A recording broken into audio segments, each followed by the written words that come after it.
Hello friends, welcome to the channel. Bob here. Welcome to a video. It's the type of video I don't normally do, but there's a new MMO in development, modern indie MMO, and I've been following a lot of the streams and stuff. I actually had a chat with the lead or one of the lead developers, and I wanted to do a video about it because from what we spoke about, and from what I see on streams and stuff, I kind of feel that this could be the indie MMO that cracks the code, as it were. I mean, as you know, I've become quite disillusioned with the current MMO market, right from the top down to the very bottom.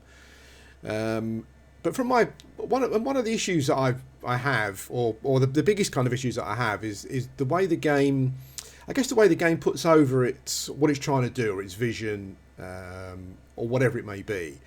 I think it's very important in those first few hours that a game really does, particularly as a new player who's maybe not as familiar with MMOs, but you're looking for an MMO, particularly for those sort of players. I think it's important to put across the vision as to what exactly you're trying to do, but also inform players on the basics of gameplay, but also how the options that you're giving them to interact with the world, with the mobs, however it may be. I'll always use EverQuest as an example as to what is possible in an MMO. You know, whether it's the classes, abilities, the way that you can interact with a dungeon or the world or whatever it may be.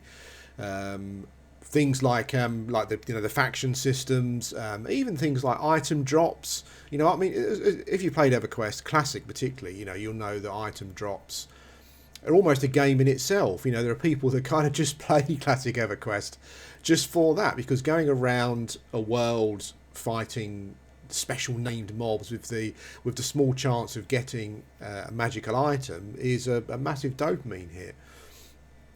And I think all of these things EverQuest just did so well. As I said before, it was like lightning in a bottle, and it's hard to replicate that. But Monsters Memories, from what I've seen and from the chat I had, really seems to be trying to recreate that. As you can see, looking at the footage here, it's not trying to be EverQuest, but what I liked from what I heard was that a lot of the sensibilities and a lot of the things from a design point of view, mechanically, culturally, you know, they're really looking at EverQuest for their inspiration.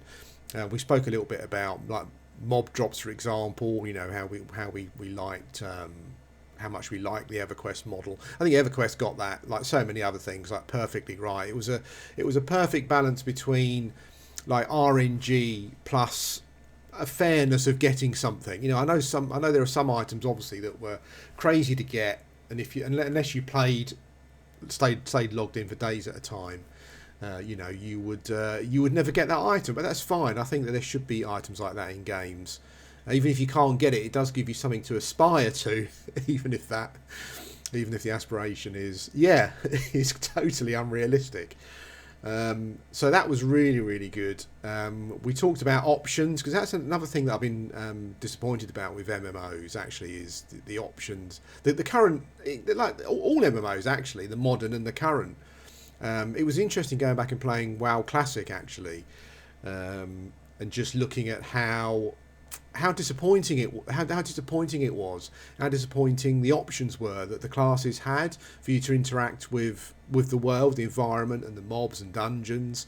You know, just a real lack of. I think that was where we first started coming away from, I guess, what you would call like having to use crowd control.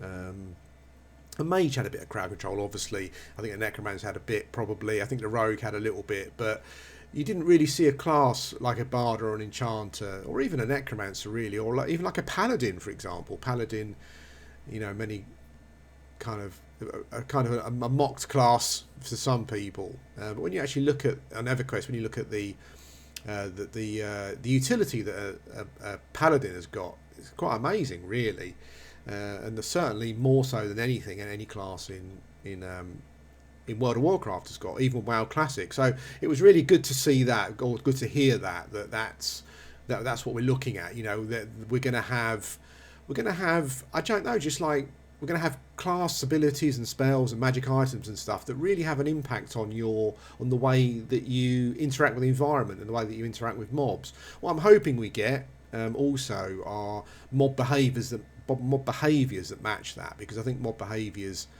again, like, you know, going back to the gold standard EverQuest, you know, it's I've said this before, but you could go into a dungeon in EverQuest and it was partly due to the dungeon design. So like if you think of like Gut, for example, what a fantastically designed dungeon. So it's partly to do with dungeon design, but partly to do with your class's toolbox, and also what the mobs could do and the mobs' erratic behaviour. What I love, that there's I'm not sure if it's something that you can replicate, actually. I'm assuming you kind of feel that it was something that they just said, let's just go with this and see what happens.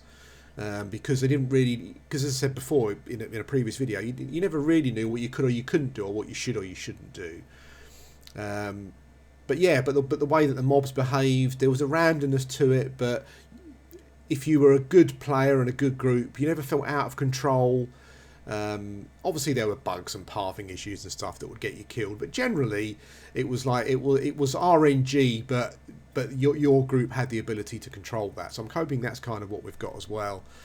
We talked a bit about classes. I mean, I'll leave a link to the website so you can go and have a look. We talked a little bit about classes. What I liked, one of the things that he said what I liked was that like class quests and stuff. So he's kind of talking about the bards, and they'd recently put a new quest in for like a bard starter quest, essentially. So that's really encouraging as well. Just looking at the way the design is going on as well, and there's plenty of videos and streams to watch on their Twitch page, which I'll also link to. I feel really encouraged. You know, you play MMOs and you kind of feel that like does anything I'm saying make any sense when I make a video? Like whenever I make a video, I always worry about putting it up. I think to myself, does it make any sense? Does it sound too trolly? Do I even know what I'm talking about? So it was nice to talk to someone and kind of express your ideas and listen to feedback and listen to what they've got to say. Someone who's designing a game, you know, and you kind of feel that you're on a very similar page with regards to design and stuff. So yeah, I think that when you go back and look at classic EverQuest, and when I look at this game as well, I kind of get that bit of a feeling as well, like looking at this dungeon layout. I'm really liking just the verticality of it. I think that's really, really cool. The lighting looks fantastic as well. Yeah, those are the things that, from a dungeon point of view, particularly, that are the most important. You know, I think that you need verticality. You need good mob pathing as well, but that's never going to be perfect. But yeah, good verticality, and also your character and how you interact with the environment is really important. And we spoke a bit about progression, like meaningful character progression.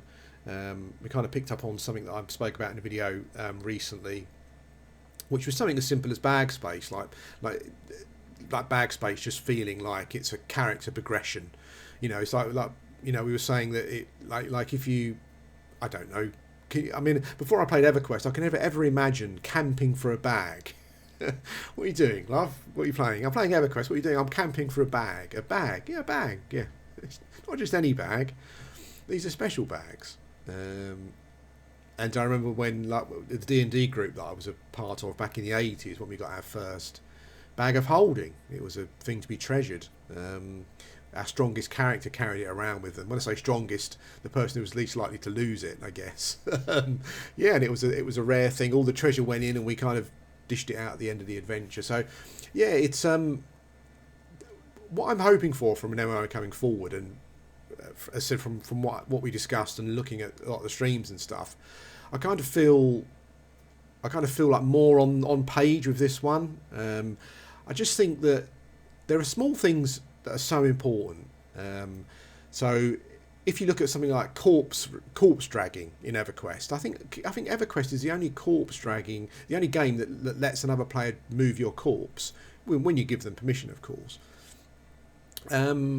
And it seems like a small thing, but can you imagine EverQuest without that? It's those little mechanics, you know, that other games have just forgotten about. Yeah, it's weird. As I said, even just camping for a better bag to carry stuff in. It's all about character progression. And it's all about risk reward. When you're camping, go to a dungeon if you want a new bag, or maybe you want a new sword. I don't know. It's all about risk reward. You go, you do the camp. You sit at your camp, you kill the mobs, and there's that dopamine hit every time you loot the mob to see if you're going to get what you're looking for. All these things are really important. All these little things that I think that we're currently missing, and I do understand that this is partly to do with like a manpower thing, a money thing. But it's these small details that I think that we're missing. Like I mentioned it in a video before. I'm not sure if this game's going to have any of these things, and I'm not expecting it. All of these things, I'm not expecting it to. But just being in a dungeon and the simple fact that a mob could charm you and use you as a pet against your group. Just small things like that. As I said, corpse dragging. You imagine EverQuest without corpse dragging, it wouldn't be the same game. It sounds weird, but I love the corpse dragging mechanic because it's something that it's like I've spoken about before. It's a solution to a problem. So the developers have provided you with a challenge of dying deep in a dungeon. But then they've come up with this corpse recovery, this corpse dragging mechanic as part of the various systems to allow you to get your corpse back. Obviously it encourages social interaction with other players. Get a monk or a rogue or whatever character who can drag your corpse for you, that kind of thing. So it's all these tiny little touches I think that we're currently missing, and as you know, and it is a manpower thing. It is an issue to do with finances and whatnot to a certain extent. But the MMOs that I've played, I just think there are so many that could just missing a lot of these small little things that made classic MMOs what they were, what they are. But Monsters Memories has got me really excited from talking to the developer. It sounds like it's a game with a lot of the systems that I currently feel that I'm missing from current MMOs that I'm playing. And it was interesting talking about the because I think one of the most important, one of the most important bits of feedback that I get from you guys when you see me play a new MMO. Obviously, you get people who don't like the game, and that's fine. I can understand that. I think we're too hard visually on games, and I am, but I'm more looking at it from a point of view of like an art design or visual design. I don't like the way that many MMOs now just all look the same because they're using the same engine. I guess that's just again done from a financial point of view, but it's more about a visual design. But that's something that you mentioned to me quite a lot. You just get immediately put off by the visuals. But one of the other things as well, aside from server stability, one of the things that I hear the most is the initial few hours when you first play a game, and I think it's most important. And I banged on about it when Ember's Drift came out, how important it is to get a good impression going. And I kind of feel things like starter quest, for example, for classes is a really good idea. It gives you some agency. Like I've got a video coming up on a P99 video. You might be, you'll be happy to hear, hopefully. Where I kind of started a paladin, high elf paladin from scratch, kind of just looking at it, trying to take a step back and look at it as a new player. I know it sounds stupid, but I'm talking more about how the world draws you in those few moments. And what I found was that the game could have done with a bit more. When I gave my note into the guild master, the paladin guild master, you have a little you can hail him, but you don't really get any feedback, so you don't really know what your purpose within the world is. Now I like the fact that you're thrown into a world and it's dark and dangerous and you've got to make your own way, but I do think it's good to give players a bit of agency, particularly when they're first starting, just to make them feel a bit more about, just to inform them a bit more about the lore and what's going on. So as a high elf, for example, it would be nice if the guild masters told you a little bit about Crushbone. We're at war with Crushbone, orc raids, blah blah blah blah, and they talked about Crushbone being like a goal for the player, Like it's a dungeon, and your goal or quest, if you like, is to go there, and deal with the orcs. And I'm not talking about any great fundamental changes to the EverQuest model. I'm not talking about long big quests or an overarching story or whatever it may be, but just something at the start to draw the player in and give them some agency. I think is really important. Because the first few hours of an MMO are the thing that I hear the most about as being most important as to whether you're going to sub up or whatever it may be. I think the hardest thing as well is I think a lot of players play MMOs without really knowing about any of the mechanics. So as I said before about EverQuest and its camping mobs and its mob drops, there are a lot of players who play MMOs, I imagine, who will love that kind of thing. I mean, World of Warcraft has it to a certain extent, but I don't think it's anywhere near as well implemented. But I do think it isn't. I don't think these kind of systems is difficult. I think if there was a way to introduce players to these systems early on, so they were looking ahead to what could possibly happen in the future. It's kind of like a hook, So maybe you could have a quest that introduces them to, I don't know, send them off to a small starter dungeon to kill a mob, to get a magical item, and you can maybe from a lore story point of view, you can explain to them there are many dangerous mobs out in the world who drop unique magic items that will help you in your journey. Just that, nothing that's going to break immersion, but I think those first few hours are important. But I'm looking at this dungeon design here, and it looks fantastic. I mean, I feel like I could be hovering around in GM mode in an EverQuest dungeon. This kind of, I've got a little bit of a feel of this for what's the Cunark dungeon that drops the monk stuff. I can't remember what it's called.